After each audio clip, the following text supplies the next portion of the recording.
नमस्कार, मैं सुकन्या सिंह आप सभी दर्शकों का अन्नदाता कार्यक्रम में स्वागत करती हूं। किसान हमारे देश के अन्नदाता हैं और वे ही हमारे देश के भाग्य विधाता हैं। ऐसे ही भारतीय किसानों को खेतीबाड़ी से जुड़ी हुई बहुत सी नई लाभकारी जानकारियां देने के लिए हर रोज सुबह हम आपके साथ आते हैं। तो चलिए कार्यक्रम शुरू करने से पहले देखते हैं क्या है आज के अन्नदाता में। गिलाडिया फूलों का अधिक उत्पादन लेने के लिए किए जाने वाले कार्य।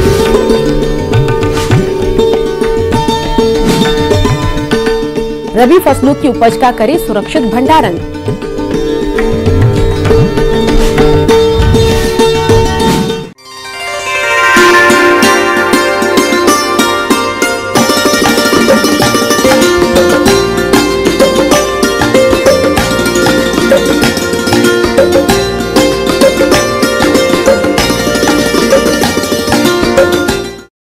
प्रदेश के कई किसान भाई गिलाडिया फूल की खेती करके अच्छा लाभ कमा रहे हैं, लेकिन हमारे कुछ किसान भाई इसकी फसल में किए जाने वाले आवश्यक कार्यों में लापरवाही करते हैं, जिसकी वजह से गिलाडिया की फसल कमजोर हो जाती है और पुष्प उत्पादन में कमी आने से किसानों को हानि का सामना करना पड़ता है।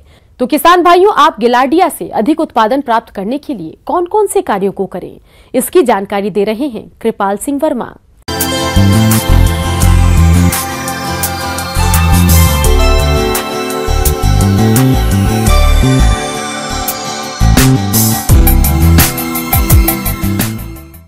किसान भाइयों, आज हम एक चर्चा करने वाले हैं, वो है एक फूल वाली फसल और उसे कहते हैं गिलाडिया। इसे कई नामों से जाना जाता है, इसे नवरंगा के नाम से भी जाना जाता है और सामान्यतः इसे किसान भाई बरसात के सीज़न में लगाते हैं और गर्मी के सीज़न में लगाते हैं।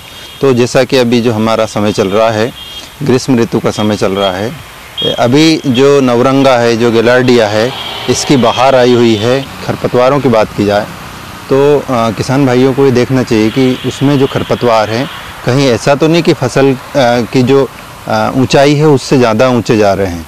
यदि ऐसा है तो खरपतवारों का नियंत्रण आवश्यक है और यदि खरपतवार थोड़े बहुत हों, फसल की ऊंचाई के बराबर हों, तो उनमें निदाई गुड़ाई की विशेष आवश्यकता नहीं होती है, किंतु फिर भी इसकी प्रारंभिक अवस्था में 2 बार इसकी निदाई गुड़ाई करना चाहिए हाथ से, जिससे कि वायु संचार अच्छा होता है।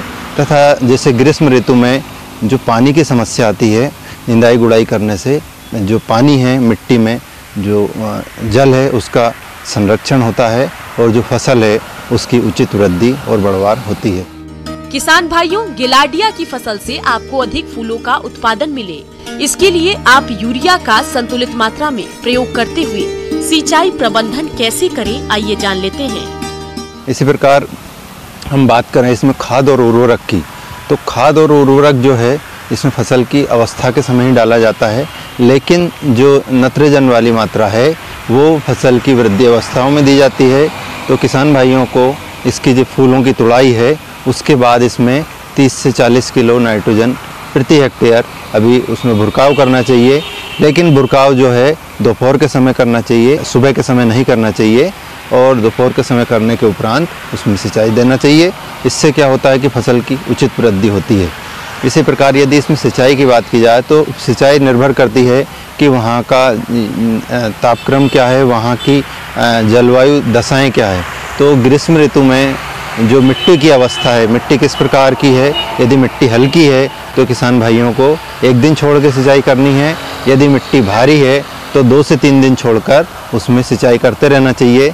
इससे पौधा जो है, उसके जो फूल हैं वो अच्छी गुणवत्ता के प्राप्त होंगे तथा उसमें कलियां निरंतर लगी रहेंगी और वो अधिक उत्पादन देगा। किसान भाइयों, गिलाडिया की फसल को कुछ कीट और रोग अत्यधिक नुकसान पहुंचाते हैं, तो आप इनकी पहचान कर नियंत्रण कैसे करें, आइए जानते हैं। तो किसान भाइयों, इसमें कुछ समस्याएं आती हैं जो अभी फसल लगी हुई है, जैसा आप देख रहे हैं। तो इसमें कुछ रोग और कीट आते हैं, जैसे कि इसमें एक पत्ती के ऊपर आता है लीफ स्पॉट बीमारी आती है। तो उसमें क्या होता है कि पत्ती के ऊपर धब्बे बन जाते हैं और इस प्रकार पौधा जो है भोजन बनाने में उसको समस्या आती है। तो इसके नियंत्रण के लिए किसान भाइयों को 1 ग्राम कार्बनडाजिम 1 लीटर पानी में घोल बनाकर और उसको छिड़काव करना चाहिए। इससे इसका प्रभावी नियंत्रण हो जाता है। इसी प्रकार यदि इसमें कीट की बात की जाए तो इसमें एक इल्ली आती है जो कि पत्तियों को क्षति पहुंचाती है और इसके उपरांत कलियों को और फूलों को भी क्षति पहुंचाती है तथा जो फूल की गुणवत्ता है वो हमारी ख़राब हो जाती है, हमारा उत्पादन ख़राब हो जाता है। तो इसके नियंत्रण के लिए किसान भाइयों को डाइमिथोएट 1 ml 1 लीटर पानी में घोलकर छिड़काव करना चाहिए। इससे इसका प्रभावी नियंत्रण हो जाता है। गिलाडिया की फसल से गुणवत्ता युक्त फूलों की प्राप्ति हो, इसके लिए फूल की तुड़ाई करते समय किन बातों का ध्यान रखें, आइए जानते हैं। इसमें थोड़ी सी समस्या ये आती है कि किसान भाई जब फूलों की तुड़ाई करते हैं तो तुड़ाई करते समय अक्सर ध्यान नहीं रखते हैं और जो पौधे हैं वो क्षतिग्रस्त हो जाते हैं। तो तुड़ाई के समय हमें ये विशेष ध्यान रखना है कि जो फूल हैं उनकी जो तुड़ाई करते हैं, जो भी कृषि श्रमिक होते हैं वो तुड़ाई करते समय जो कलियां हैं वो प्रभावित ना हो, ये हमें ध्यान रखने की आवश्यकता है। कई बार क्या होते हैं कि तोड़ने के साथ साथ जब तोड़ते हैं तो पौधे को खींचने का इस तरह की कभी कभी समस्याएं बनती है, तो उनको जो है तीखे नाखून या कुछ इस तरह की जो चीज़ें होती है आपके कैंची वगैरह, उनकी सहायता से भी फूलों को तोड़ सकते हैं आवश्यकता अनुसार। और तुड़ाई का जो काम है सामान्यतः यदि सुबह के समय किया जाए 8 बजे के पहले तो वो अच्छा रहता है। उस समय क्या होता है, पौधा मुलायम रहता है तो फूल जो है टूटने में उसकी आसानी रहती है। तोड़ने के उपरांत ये हमें ध्यान रखना चाहिए कि फूलों को संग्रहित करने के लिए छाया वाले स्थान की आवश्यकता होती है।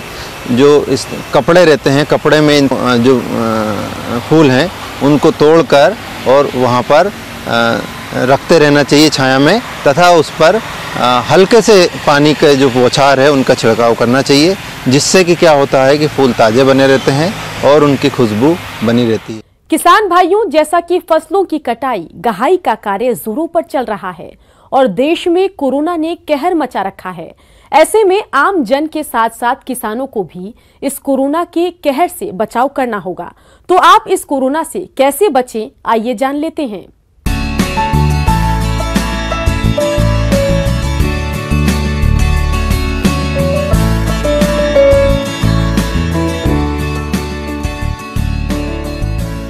लॉकडाउन में अनाज भंडार के रूप में किसानों की मेहनत ही देश के काम आ रही है। फिर भी इस वक्त सबसे ज्यादा किसान ही परेशान है। पहले से चला आ रहा कृषि संकट लॉकडाउन के चलते गहरा हो गया है। इस समय कोरोना वायरस के संक्रमण को रोकने के लिए देश भर में लॉकडाउन है, जिसके चलते लोगों को घरों में रहने की सलाह दी गई है। लेकिन रबी फसलों की कटाई का समय भी है, जिसे अनिवार्य रूप से किसानों को करना है। इसे ध्यान में रखते हुए खेती संबंधी कार्य के लिए किसानों को कई रूप से छूट दी गई है।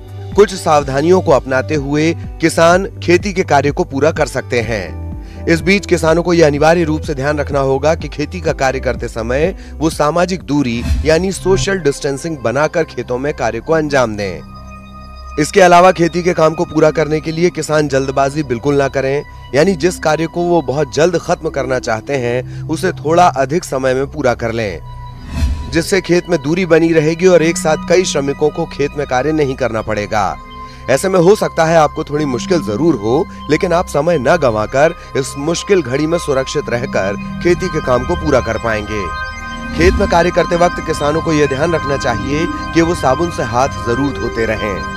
इसके अतिरिक्त खेत में खाद या फिर कीटनाशक के अलावा अगर बोरी आदि में कुछ आवश्यक सामग्री ले जा रहे हों तो उसे सैनिटाइज जरूर कर लें। कटाई के दौरान बीच बीच में अपने हाथों को साबुन से अच्छी तरह साफ करते रहें। फसल कटाई का काम कई दिनों तक चलता है, इसीलिए हर दिन के कपड़े एक दिन पहले ही निकाल कर रख लें। एक ही ड्रेस को रोजाना न पहने, काम खत्म होने के बाद कपड़ों को अच्छी तरह से धोकर तेज धूप में सुखाकर ही इस्तेमाल करें। मुंह को कपड़े या मास्क से ढककर ही कटाई का काम करें। तो वहीं खेत पर कोई अनजान श्रमिक आ जाए तो फिर उसे खेत पर आने से रोकें, ताकि इस वायरस के संक्रमण को रोका जा सके।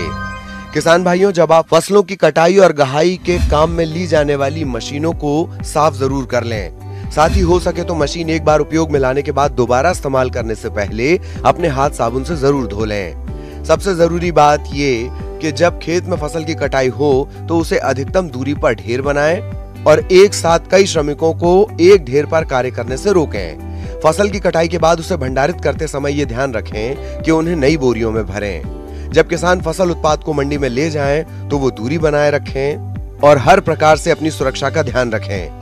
यदि आपका ट्रैक्टर ड्राइवर चला रहा है और फिर बाद में आप भी चलाएं तो अपने हाथों को मुंह और आंखों से लगाने से बचें और चलाने के तुरंत बाद साबुन से हाथ धोएं और जितना हो सके उतना बाजार का सामान लेने से बचें। कोरोना के खिलाफ चल रही लड़ाई में किसान भी खुद को सुरक्षित करने के साथ साथ लोगों के अन्न की भी रखवाली कर रहे हैं। किसान भाइयों, अभी तक आपने खेती से जुड़ी हुई कुछ उपयोगी जानकारियां देखी। अब लेते हैं एक छोटा सा ब्रेक, जल्द ही लौटेंगे और कार्यक्रम में आगे भी है खेतीबाड़ी से जुड़ी हुई महत्वपूर्ण जानकारियां, तो बने रहिए हमारे साथ। ब्रेक के बाद आप सभी दर्शकों का अन्नदाता में स्वागत है। चलिए अब रुक करते हैं अगली कड़ी की ओर।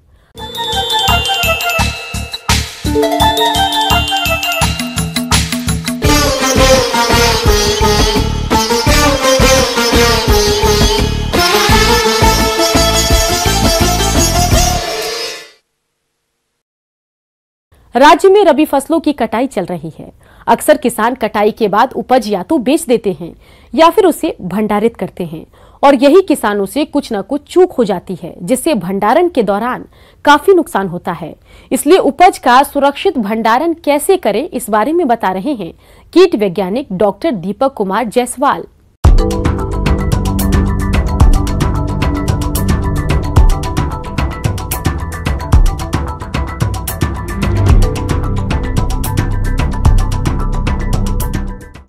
नमस्कार किसान भाई, आज हम लोग बात करेंगे भंडारण के विषय में। तो कटाई के उपरांत सबसे बड़ी हमारे लिए चुनौती होती है, किसान भाइयों के लिए चुनौती होती है उसका संरक्षण। क्योंकि फसल उत्पादन तो अच्छा हो जाता है, बहुत मेहनत करते हैं, उत्पादन अच्छा हो जाता है, लेकिन उसको बचाना भी हमारे लिए एक बड़ा ही महत्वपूर्ण कार्य होता है। देश के कुल उत्पादित खाद्यान्नों का 72.5% भंडारण किसानों के घरों में पुरानी एवं परंपरागत विधाओं से अनाज भंडारण किया जाता है, जबकि 27.5% सरकार वैज्ञानिक भंडारण भविष्य की आवश्यकताओं के मद्देनजर वैज्ञानिक ढंग से करती है। तो भंडारण मुख्यतः दो वजह से किया जाता है, एक खाने के पर्पज से, उपभोग के लिए, और दूसरा होता है बीज के पर्पज से। तो जैसा कि हमको पता है कि जो हम बीज के लिए हम रख रहे हैं उसमें तो हमको बहुत आसानी रहती है कि भाई हम उसमें कोई भी केमिकल इंसेक्टिसाइड और कोई भी पेस्टिसाइड मिला सकते हैं, लेकिन जब हम उपभोग के लिए करते हैं तो उसमें हम नहीं मिला सकते हैं, क्योंकि हमको उसको डायरेक्टली हम उसको खाते हैं, उसको हम यूज करते हैं दाल के रूप में और भी विभिन्न तरह से, तो उसके लिए हमको ध्यान बरतना होता है। तो ये जो भंडारण की प्रक्रिया है वो शुरू हो जाती है खेत से ही। खेतया जो नुकसान पहुंचाते हैं वो होते हैं कीट। कीटों में 4 अवस्थाएं होती है, होता है उसमें एग, लार्वा, प्यूपा और एडल्ट। तो किसान भाई क्या होता है कि जब भी बोरा वगैरह जिसमें वो संरक्षित करते हैं उसकी सफाई अत्यंत आवश्यक है, क्योंकि उसमें जो उसका होता है प्यूपल स्टेज वो उसमें पड़ा रहता है, जिसको किसान भाई आँख से, हम भी कोई आँख से उसको नंगे आँख से नहीं देख सकते हैं। तो जब हम उसको सुखा देते हैं या उसको धूप में हम 24 घंटे 48 घंटे के लिए जब हम रख देते हैं तो उससे हमको ये फ़ायदा होता है कि उस पर जो प्यूपा होते हैं, जो उसका रेस्टिंग स्टेज होता है, उसकी मृत्यु हो जाती है। और जब हम उसमें भर करके ले आके जब हम उसको कहीं भी रखते हैं, संरक्षित करते हैं, तो उसकी आयु बनी रहती है। दूसरी चीज़ होती है, मुख्यतया दलहन में विभिन्न तरह के घून और भृंग कीट वगैरह लगते हैं, तो उसके लिए हमको सफाई सबसे बड़ा आवश्यक चीज़ है। दूसरा आवश्यक चीज़ है उसको सोलराइज करना, मतलब धूप में अपने दाने को सुखाना। अगर उसमें किसी भी तरह का नमी है दाने में, हमारे चाहे दलहन हो, चाहे धान हो, चाहे गेहूँ हो, कोई भी फसल हो, जब हम संरक्षण के लिए जाते हैं, जब उसमें नमी रहती है तो उसमें विभिन्न तरह की कीट के साथ साथ उसमें बहुत तरह के जो फंगस है, बहुत तरह के जो उसमें वो भी अटैक होते हैं, जिसकी वजह से उसकी क्वालिटी और ख़राब हो जाती है, जिससे कि वो मार्केट में उसका डिमांड कम हो जाता है और उसका हमको जो मिलना है पैसा प्रति किलो वो बहुत कम हो जाता है। इसलिए इन चीज़ों का ख्याल रखने से हमको 2-3 फायदे होते हैं। अनाज भंडारण के पूर्व ध्यान दें, भंडारण गृह या गोदाम को साफ सुथरा कर दीवारों को चूने से पुताई करें। भंडारण घर का फर्श धुलकर अच्छे प्रकार से सुखा लेना चाहिए। दीवार, फर्श, छत को कोई छेद या दरार नहीं होना चाहिए, यदि है तो मरम्मत करें। भंडारण घर की सफाई के साथ कीटों के संक्रमण से मुक्ति कर लें। इसके लिए मेलाथियान 50 EC 1 मिलीलीटर प्रति 1 लीटर पानी में घोलकर घोल की 3 लीटर मात्रा से 100 वर्ग मीटर क्षेत्र की पुताई या छिड़काव करें। पुराने खाली बोरे, दीवारें, फर्श, पट्टियों, लकड़ी के तख्ते आदि कीटनाशक से छिड़काव द्वारा कीट संक्रमण से मुक्त करें। भंडारित अनाज को भली प्रकार साफ कर लें। अनाज, भूसा, धूल, खरपतवार से मुक्त तथा कटा पिटा अनाज भी अलग कर लें। अनाज को कड़े धूप में सुखा लें और ठंडा करके भंडारित करें। भंडारित अनाज में 10 से 12%, दलहन में 8 से 10% और तिलहन में 8 से 10 से नमी होनी चाहिए। एक चीज़ और आवश्यक है कि जब भी हम रखते हैं बोरे के रूप में, बोरे में इन दलहनी या किसी भी फसल को, तो उसमें हमेशा जगह बना करके रखें जिससे कि वायु का आदान प्रदान बोरों के बीच में होता रहे। और दूसरी चीज़ कि जब भी हम बोरों में उसको रखते हैं तो गांव में हम लोग बहुत पहले से देखते आ रहे हैं कि जैसे करंज की पत्ती हम रख दिए, नीम की पत्ती रख दिए, हल्दी का गांठ वगैरह भी हम रख देते हैं तो उससे भी कीट भागते हैं। लहसुन और प्याज को भी हम गांठ के रूप में उसके अंदर डाल देते हैं तो उससे कीट क्या है कि उसके बोरों के अंदर नहीं आते हैं और जो उनके जो प्यूपल स्टेज है या लार्वल स्टेज है उनकी मृत्यु हो जाती है। तो ये भी एक उपाय होता है। दूसरी बात आती है जब भी हम करते हैं बीज के पर्पज़ से, बीज के उद्देश्य से जब हम किसी दलहनी फसल का संरक्षण करते हैं तो उसमें हम किसी भी तरह का इंसेक्टिसाइड या हम धूम्र के सहयोग से हम उसको बचा सकते हैं। इसके लिए बहुत सारी चीज़ें उपलब्ध हैं। किसान भाइयों को बाज़ार में जाते हैं और बहुत सारे कीटनाशक उपलब्ध है, जैसे डेल्टामेथ्रिन हुआ और बहुत तरह के HCN हो गया, तो उनके गोली के रूप में आते हैं जिसको हम कॉटन के कपड़े में बांध करके उसमें हम डाल देते हैं जिससे हम लंबे समय तक उसका हम संरक्षण कर सकते हैं। बेहतर है कि अगर हम जो भी बोरे रखने वाले हैं उसके नीचे प्लास्टिक का एक लेयर, एक सीट बिछा दें, या अगर हमारे पास उपलब्ध है तो सबसे बेहतर है कि लकड़ी का हम कोई उस तरह का उसको ऊँचा स्थान, ज़मीन से उसको हम थोड़ा ऊँचा रखें जिसकी वजह से उसमें नमी न आने पाए। वहाँ पर उसके बाद हम बोरों का भंडारण करें जिससे कि सुचारू रूप से हम भंडारण कर सके। आगे और भी है खेतीबाड़ी से जुड़ी हुई बहुत सी रोचक जानकारियां, पर यहाँ पर रुकेंगे एक और ब्रेक के लिए। जल्द हाजिर होते हैं।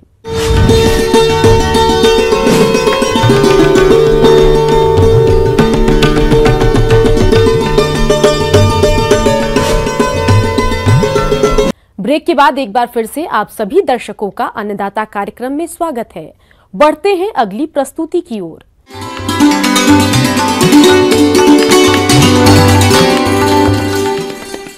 अन्नदाता हेल्पलाइन निशुल्क फोन संपर्क सेवा के माध्यम से आपके द्वारा पूछे गए प्रश्नों में से एक या दो महत्वपूर्ण प्रश्न को हम अपने कार्यक्रम में शामिल करते हैं। इसी के तहत आज का चयनित प्रश्न और उसका जवाब इस प्रकार है।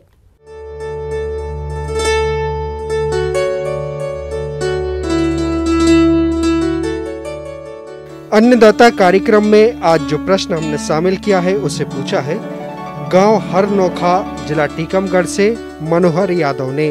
आप दुधारू पशुओं में होने वाले लंगड़ी बुखार के कारण और इसकी रोकथाम पर जानकारी चाहते हैं। तो मनोहर यादव जी, आपकी जानकारी के लिए देखिए कार्यक्रम का यह अंश।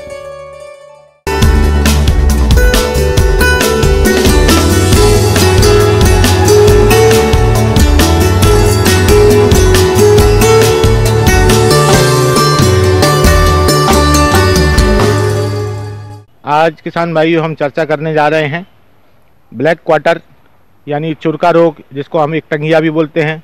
किसान भाइयों, इस बीमारी का आने का कारण वही है कि जानवर की इम्यूनिटी डाउन हो जाती है। इम्यूनिटी यानी उसकी रोग प्रतिरोधक क्षमता कम हो जाती है। तो रोग प्रतिरोधक क्षमता कम होने का कारण इसलिए है कि जानवर को साफ पानी पीने को नहीं मिलता है, गर्मी के समय में पानी उपलब्ध नहीं रहता है, हरा चारा नहीं रहता है, तो जानवर खाने और पीने से, और इतने में ही अगर बरसात हो जाए तो जानवर पिट जाता है बरसात से, जिस कारण से उसको ये बीमारी ग्रस्त हो जाती है। इस बीमारी के लक्षण आने से कैसे पता चलेगा कि बीमारी एक टंगिया या ब्लैक क्वार्टर हमारे पशु को हो गया है? तो सबसे पहले जानवर लंगड़ाना शुरू करता है। लंगड़ाते लंगड़ाते फिर वो एक जगह बैठ जाता है और फिर वो चल फिर नहीं पाता है, उसे तकलीफ होती है, दर्द होता है चलने में, उसे बुखार भी आता है। बुखार आने के साथ साथ जानवर खाना पीना भी बंद कर देता है। पिछले पैरों में खास तौर पर जांघ के जोड़ में वहाँ जो मांस रहता है उसके मांस के अंदर वो बैक्टीरिया पनपता है, और वो क्योंकि ये एक एनारोबिक बैक्टीरिया है, जानवर की मसल्स के अंदर, चमड़ी के भीतर बैक्टीरिया पनपता है जिससे गैस बन जाती है। गैस बनने के कारण जानवर के पैर में सूजन आती है हल्की बहुत, जो नज़र नहीं आती है, लेकिन अगर अब हम जानवर लंगड़ाता है तो हम उसके ऊपर, जब सूजन के ऊपर हम दबाएंगे तो चुर चुर की आवाज़ आती है, ऐसा लगता है कि अंदर बुलबुले एक जगह से दूसरी जगह हो रहे हैं और फूट रहे हैं। इस तरह का रोग है ये।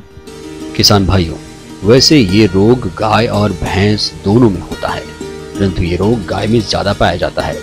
ये एक खतरनाक बीमारी है। इससे बचने के लिए पशु का उपचार शीघ्र करवाना चाहिए, क्योंकि इस बीमारी में जीवाणुओं द्वारा जहर शरीर में पूरी तरह फैल जाने से पशु की मृत्यु हो जाती है। तो आप कैसे करें इसका उपचार, आइए जानते हैं।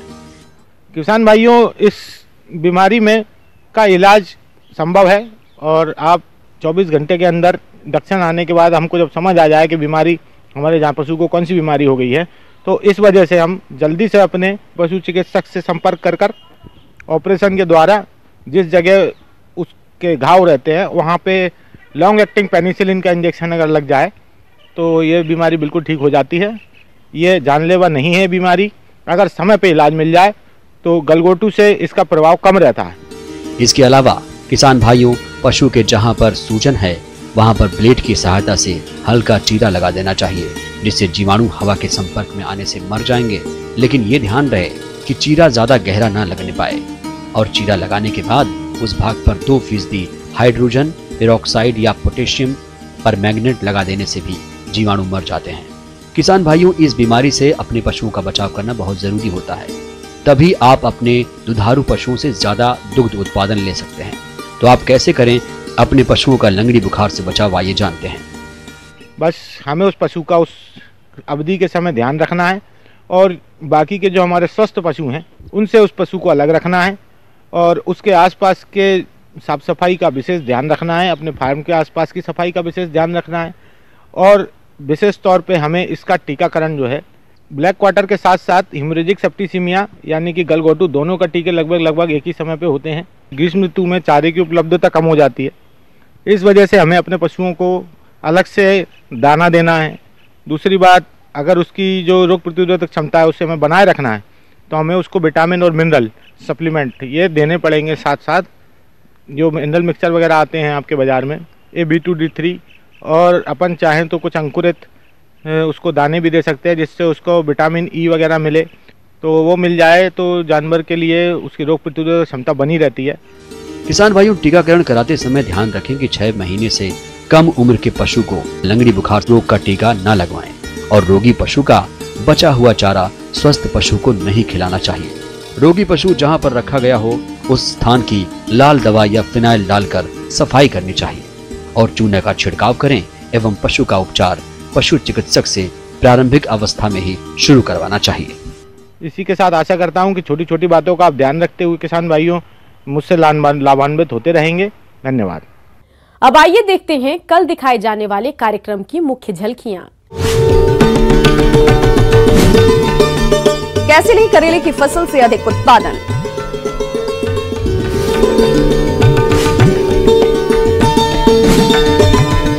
आम के बाग का करें सही प्रबंधन और लें अधिक फल उत्पादन।